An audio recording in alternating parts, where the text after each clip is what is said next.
அடுத்த நேர் இணைப்புல இருக்காங்க. வணக்கம் குருஜி நேரம். உங்க பேர் சொல்லுங்க. என் பேர் கணேஷ் மேடம். எங்க இருந்து பேசுறீங்க? பெரம்பூர்ல இருந்து கால் பண்றேன் மேடம். யாருக்காக கேட்க போறீங்க? எனக்காக தான் மேடம் கேட்கணும். உங்களுடைய பிறந்த தேதி? 15/9/83. 15/9/83. 9/83 சரியா? காலை 4 மணி. ஆமா மேடம். காலை 4 மணி. ஆமா. ராசி லக்னம் ஏதாவது தெரியுமா?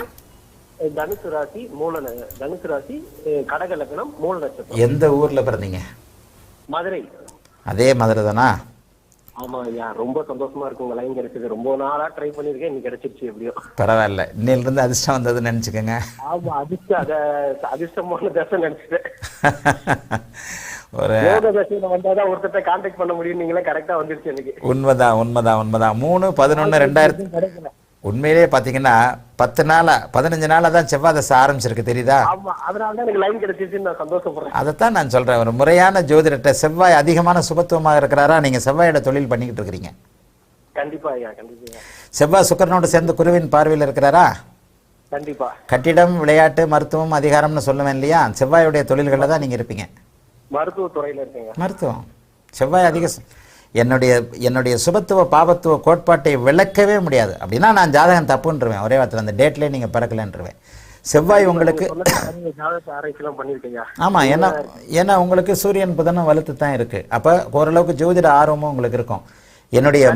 என்னுடைய சுபத்துவ பாவத்துவ கோட்பாட்டின் அடிப்படையில் செவ்வாய் நீச்சமானாலும் லக்னத்தில் சுக்கிரனோடு இணைந்து அமர்ந்து ஒரே டிகிரியில் இருக்கிறார் பாருங்க. அதாவது செவ்வாய் 29 டிகிரி 3 டிகிரி, செவ்வாய் 26 டிகிரி, சுக்கிரன் 26 டிகிரி, 29 டிகிரி, 3 டிகிரிக்குள் செவ்வாய் இணைந்து குருவின் பார்வையில் இருக்கிறார்.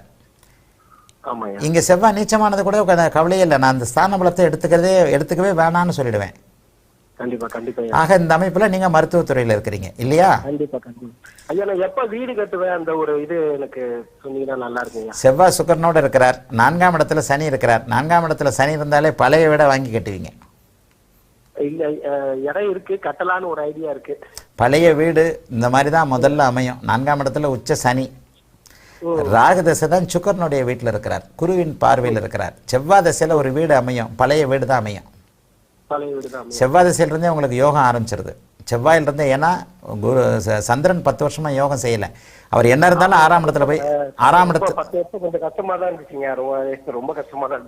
சனியின் உச்ச சனியின் பார்வை வாங்கி அவர் 6ஆம் இடத்துல உட்காரக்கூடாது. லக்னாதிபதி ஸ்தான பலம் இழந்து 6ஆம் இடத்துல போய் உட்காந்துட்டார் இல்லையா?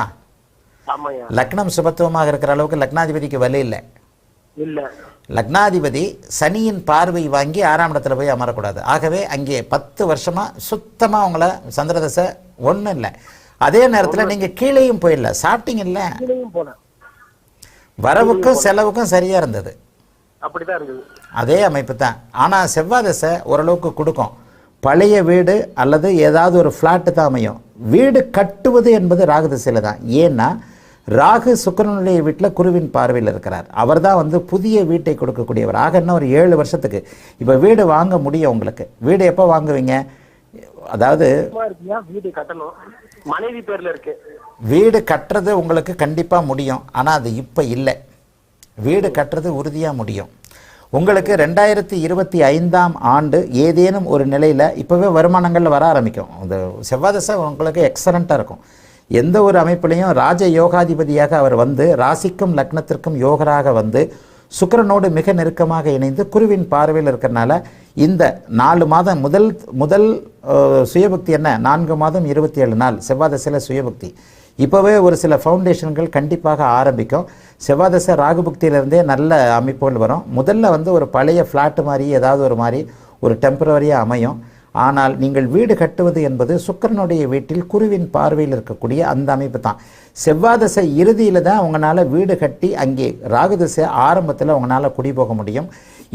உங்கள் வாழ்க்கையவே நான் 2ஆக பிரிப்பேன். 1940 வயசுக்கு பிறகு செவ்வாய் தசையும் ராகு தசையும் குரு தசையும் அடுத்து வரக்கூடிய 45 வருடம் நல்ல சிறப்பாக இருக்கும். ஒரு 10 வருஷம் அந்த சந்திர தசை தான். 6ஆம் இடத்துல சந்திரன் மறைந்து சனியின் பார்வை வாங்கியதுனால கொஞ்சம் நெகட்டிவாக இருந்தது. செவ்வாய் தசை மிகப்பெரிய யோகத்தை செய்யும். வாழ்த்துக்கள், நல்லா இருப்பீங்க. உடல் ரீதியா சின்ன சின்ன பிரச்சனை இல்லையா? சந்திரன் எங்க இருக்கிறாரு? கடனும் எதிரியை கொடுக்கக்கூடிய அமைப்புல தானே இருக்கிறாரு. பெரிய இதெல்லாம் தரமாட்டாரு. என்ன இருந்தாலும் லக்னத்தில் சுக்கிரன் குரு தொடர்பு இருக்கும்போது லக்ன சுபத்துவத்தின் அடிப்படையில் அவர் 6ஆம் இடத்துல இருக்கும்போது கடனும் எதிரியை கொடுத்து தானே ஆகணும். ஏதாவது சிறு சிறு பிரச்சனைகள் தான். கடந்த 20 நாட்களாகவே அந்த பிரச்சனை முடிஞ்சிருச்சுன்னு தான் அர்த்தம். செவ்வாய் திசையில் 6ஆம் இடத்து தொடர்புகளே இல்லை. அதாவது 5 10 லக்னத்தில் இருக்கிறார், சுபத்துவமாக இருக்கிறார் என்பதன் அடிப்படையில் எல்லா விதத்திலும் உடலும் மனமும் பொருளாதாரமும் நன்றாக இருக்கக்கூடிய அமைப்பு 15-20 நாள் அவங்களுக்கு ஆரம்பிச்சிருச்சு. 3 மாதத்தில் அது உங்களுக்கு தெரிய ஆரம்பிக்கும். வாழ்த்துக்கள், நல்லா இருப்பீங்க.